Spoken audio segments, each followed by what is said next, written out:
E nós pedimos que o companheiro fizesse isso, né, que o companheiro tem uma longa tradição numa organização extremamente interessante, pouco conhecida, que desempenhou um papel extremamente importante no Brasil, até na formação, né, de outros setores, de outros grupos.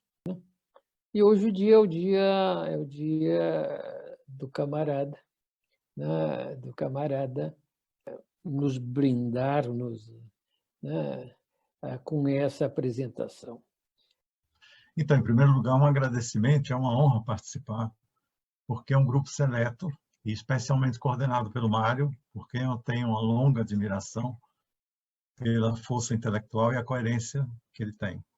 E acho importante esse tipo de evento que vocês estão promovendo, porque recolhe alguns dados que estão, de repente, fora dos livros de história, né? Além da opinião pessoal de quem viveu essa experiência, que eu acho que também é importante, é relevante, em todos os casos que você mencionou, em todos que virão. Eu vou falar uns 10 minutos sobre a trajetória minha, que se confunde com um momento do trotskismo brasileiro, que é o posadismo. Depois eu vou falar do MRT, que é a minha organização atual, como foi combinado. Então, 10 minutos. Eu acho que eu tenho que interromper, aí eu entro na questão do MRT, mais ou menos assim. Em primeiro lugar, então, eu comecei em Brasília, eu ganhei consciência política em 68, em Brasília, na Universidade de Brasília. Eu fiz o vestibular. E eu comecei, e quando eu cheguei, eu assumi um centro acadêmico, logo no primeiro ano de medicina, em 69, e era um momento que tinha sido proibido o DCE, e a ditadura estava perseguindo, tinha acabado de invadir o UNB em 68, invasão policial, prendeu muita gente, e então naquele momento, meu grau de politização era muito cru, claro, naturalmente, eu tinha vindo do Nordeste, da Bahia, e acontece que, com a repressão da ditadura e a proibição do DCE, os centros acadêmicos nos reunimos e formamos a Federação dos Estudantes da UNB, FEUB, com a direção de Onestino Guimarães. Então, isso era clandestino, as reuniões eram clandestinas, no Minhocão, no subterrâneo da UNB. E, no primeiro ano de medicina, 69, eu conheci a trilogia de Deutscher. Então, eu não tinha lido nada de Marx, nem de Engels, nada disso, nem de Lenin, nem de Trotsky. E, naquele momento, a Civilização tinha acabado de publicar recentemente esse livro e caiu na minha mão, e foi uma biografia inesquecível, foi um batismo, assim, daí em diante o Trotsky, para mim, era uma referência. E, então, Deutscher cumpriu esse papel na minha vida, que cumpriu em tantas outras vidas, né, daquela mesma época. E aí eu procurava, logicamente, qual a corrente trotskista disponível.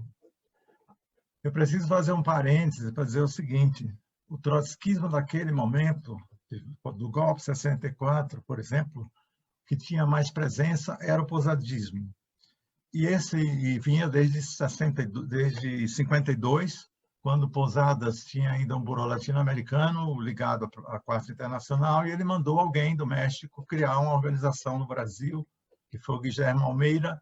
Ele criou uma organização, um jornal, Frente Operária. Em 62, Posadas criou a Quarta Internacional dele, literalmente. E em 64, quando veio o golpe, o posadismo estava dentro do populismo, apoiando João Goulart, fazendo uma política de colaboração de classe. E em 68, quando eu conheci, já era uma organização que tinha perdido muitos quadros, já tinha se demonstrado problemática, mas eu não tinha essa visão, não tinha nenhuma visão da Revolução Brasileira naquele momento, não tinha nenhuma capacidade de criticar. Então, eu entrei no grupo trotskista disponível, que era esse. O posadismo estava em Brasília, estava em São Paulo, no Rio, no Nordeste, no Rio Grande do Sul, lugares que eu eventualmente não sei, posso não reconstituir legal para vocês, mas em Brasília já estava. Tinham pelo menos uns 20 pessoas lá militando dentro do posadismo, e a minha entrada foi com pouco grau de politização. Em seguida veio a prisão, em 70, porque a Federação dos Estudantes foi perseguida, o Onestino foi preso, foi executado pouco tempo depois, nos porões da ditadura. E em 70, nós fizemos uma greve por causa do preço do restaurante na UNB, em 1970, em maio. Em seguida, a polícia prendeu as lideranças da greve, que eram, em sua maioria, posadistas. Era a organização que tinha mais presença lá, e antes no Brasil também. por conta de que quando o PSR lá do Saqueta veio abaixo, o posadismo chegou no Brasil e forjou aí esses grupos. Era o que eu conhecia, o que estava à vista. E o fato é que, quando veio a prisão, as lideranças todas, quase todas eram posadistas, houve muita tortura. Uma companheira que era dirigente nossa, a Regina, foram 40 a 50 dias de prisão, conforme cada um de nós, tortura, etc. E a prisão girou a minha cabeça definitivamente para uma perspectiva materialista histórica. Então, eu sabia que você podia ser preso, torturado e assassinado, porque tinha uma opinião libertária, uma opinião diferente. E isso, para mim, foi a ferro e fogo, me forjou como vamos dizer, trotskista, né? Que eu achava que o trotskismo na época era isso. Essa prisão significou, pouco depois, que naquele momento não tinha, o que eu sabia era do que rolava como perseguição às direções políticas. Eu não sabia muito mais. O curso de medicina continuou e durante o curso já tivemos que tirar um companheiro dentro do hospital e esconder na clandestinidade, porque a ditadura continuava perseguindo todos nós. Eu fui preso e depois aguardei o julgamento no Tribunal Militar. Esse julgamento só veio em 75. 74 eu me formei. 75 foi o julgamento, eles não tinham nada como condenar, eu não participei de luta armada, não tinha nenhum elemento que pudesse condenar na visão dos burocratas daquele momento. E, então, eu imediatamente entrei na militância, que eu já estava, uma militância esporádica, porque eram anos muito perigosos. E a conclusão nossa foi de ir para São Paulo, para a clandestinidade em São Paulo, que era lá onde estava uma força maior da nossa militância, estava em São Paulo. Lembrem que em Olavo Hansen, no mês da minha prisão, em maio a julho, Olavo Hansen foi preso pela ditadura no 1º de maio.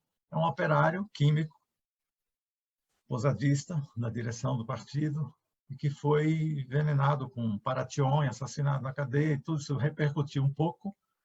Em Brasília, parte da minha prisão se deveu ao fato de eu divulgar essa informação e denunciar publicamente.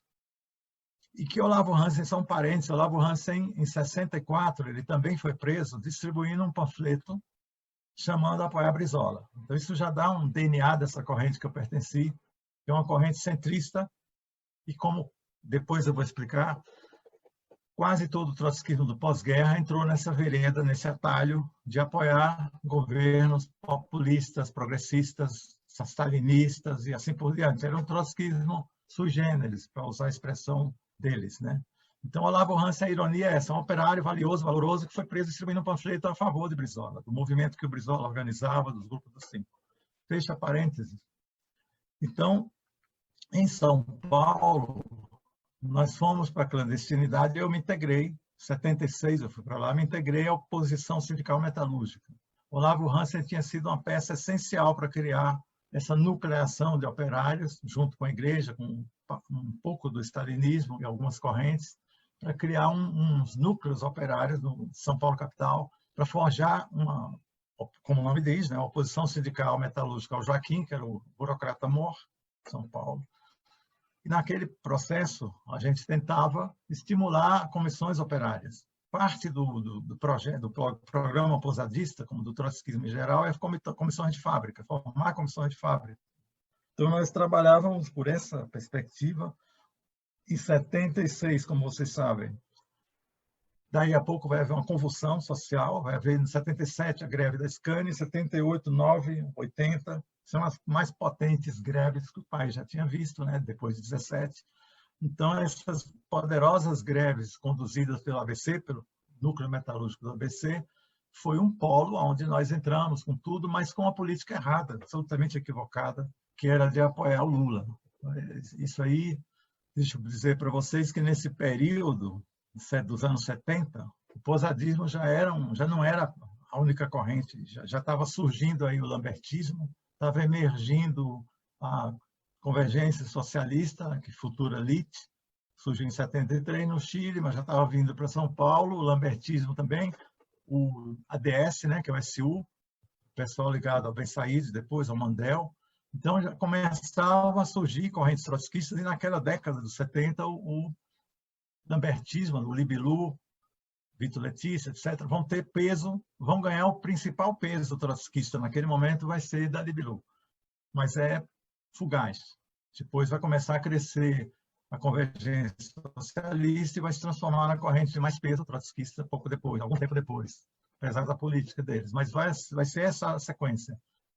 E nosso trabalho em São Paulo, ele tinha a ironia de que a gente tinha acesso a não muitos operários, mas tinham vários, assim, não chegava a mais de 10, era um núcleo muito pequeno e cada vez menor em relação a 64, quando essa corrente tinha peso, inclusive no movimento camponês, também sargentos, estaleiros, também tinha peso no Sul. Aqui agora já era um declínio material do posadismo, já não tinha cada vez menos número, obviamente por conta da política, que era de não construir uma internacional de massas e sim de se colocar detrás dos aparatos de massas. Essencialmente, a política era essa. Vendo com os olhos de hoje, eu vejo claramente que a política era se tornar conselheira, uma corrente que se tornava conselheira dos aparatos de massa. No caso do Lula, vai ser automático. O que restava do posadismo entra no PT, defendia, uma bandeira e fica fazendo seguidismo à colaboração de classe do Lula. Já existia na corrente posadista uma discussão sobre partido operário baseado nos sindicatos. Era uma bandeira que o posadismo levantava para vários países, que quando surgiu o PT parecia que era a materialização de uma velha consigna do nosso movimento. Então, ato contínuo, o posadismo entra no PT e vai fazer apoio incondicional. O último remanescente do posadismo, que é um jornalista de Brasília, continua no PT. Então, é uma coisa assim, o cara parou no tempo. Então, o posadismo entrou e se derreteu, né? Literalmente se derreteu dentro do lulismo. Esse é o fim, é o triste fim dessa corrente.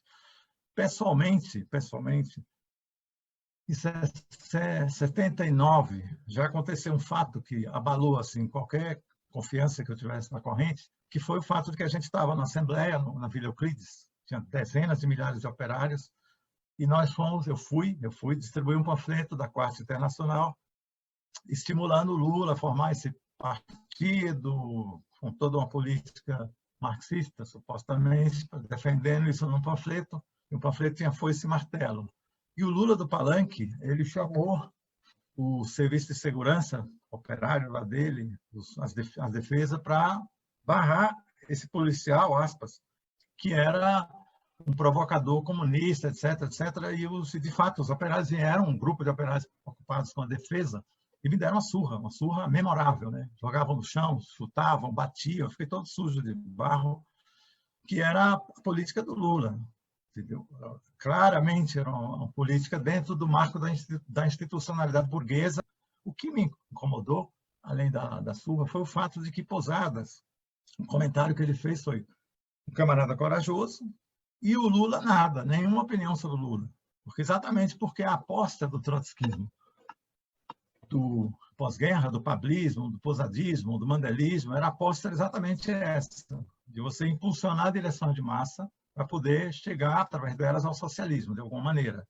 Que é uma coisa, do ponto de vista teórico, está aquém da crítica, mas era esse o formato das correntes centristas, a maioria delas, né, do pós-guerra. Isso não mudou muito depois. Como eu já passei dos meus 10 minutos, aqui eu já acabei de perceber, o que eu posso dizer muito rapidamente é que esse fato da Vila Euclides, depois o fato de que eu fui para a China em 85, só para arrematar. Em 85 teve um concurso para médicos, fazer um curso na China, eu fui, passei na prova, cada médico de um país, fiquei lá quase um ano na China estudando, tudo bem. Então, quando eu voltei de Pequim, eu passei por Roma, onde estava o Secretariado Internacional da Quarta Internacional, e eu fiz um relato sobre a China, o que eu vi na China, do ponto de vista político, não médico. E aí isso me chamou a atenção, porque o meu relato ele mostrava as entranhas da burocracia que eu vi de perto. Eu trabalhei em hospitais, na Academia de Ciências de Pequim, etc. Eu via o aparato funcionando. Então, eu relatava o que significa, o quão sinistro era o aparelho burocrático chinês. E, de parte da direção do secretariado, certo, veio uma reação embelezando, que devia estar doente, estava gripado, etc., que eu não estava vendo bem, o camarada não está enxergando bem, mas que a burocracia não é só isso, ou não é portadora dessa contradição. Sei lá, eu sei que assim, para mim ficou claro que tinha uma corrente ali com um sério problema, não vou dizer nem mental, né? Mas assim, tinha um sério problema de percepção e de sensibilidade política. Eu estava vivendo dentro do seio do Estado Operário, para mim foi um imenso prazer viver no Estado, ainda era Estado Operário, não é mais. Foi um imenso prazer, a comoção, mas eu tinha vivido as entranhas da burocracia. Então, relatar a burocracia em carne e osso, para eles foi um choque, para mim foi um choque a reação deles. Progressivamente, vocês sabem que depois veio a perestroika, o posadismo rachou em duas bandas, uma ficou com o Filho de Posadas, a outra com um grupo da Bélgica, cada um foi para o lado errado, igualmente errado, fazendo seguidismo com os castristas ou fazendo seguidismo com Gorbachev. E eu já estava fora, já faz tempo, e fui fazer outra trajetória pessoal, que é procurar um grupo trotskista, um partido trotskista onde entrar. Estou tentando resumir. Não achei, eu tinha convivência com ex-posadistas que viraram dirigentes de correntes, como o caso do Vitor Letícia, como o caso do companheiro que dirigiu a LIT, todos tinham sido posadistas, e eles já apresentavam outro partido, mas não era um partido que convencesse. Discutia muito com Cogiola, com o historiador da USP, com A, com B, com C, nenhuma corrente me convencia, PCO depois muito menos, lambertismo jamais, então eu continuei sem partido e procurando um partido, e ao mesmo tempo fazendo o ritual acadêmico, procurando discutir marxismo na UNB, que se revelou impossível naquele momento, que era o auge da restauração burguesa, então não tinha muito espaço. Fiz um vestibular, entrei para ciência política, tentei organizar um grupo, não deu certo, não tinha ambiente. Continuei, criei uma revista contra a corrente, uma revista marxista, com a linha editorial definida, ou seja, não entra reformista, não entra populista, não entra stalinista. O Mário Maestre entrou, teve a honra de participar, foi assim que eu conheci o Maestre, e essa revista durou vários números, até que depois eu adoeci, uma doença que eu tenho, tratei de estudar para tentar curar, e a revista ficou. Mas, ao mesmo tempo, eu conheci a FT. Eu fui em Buenos Aires e pude conhecer a fração trotskista, tem o PTS, e a minha vida mudou. Ali sim, eu entendi a história do meu passado de forma muito consciente.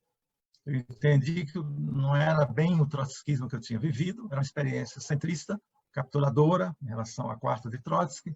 Entendi uma série de coisas que eu vou falar a partir de agora, porque já cumpri meus 15 minutos do relato pessoal.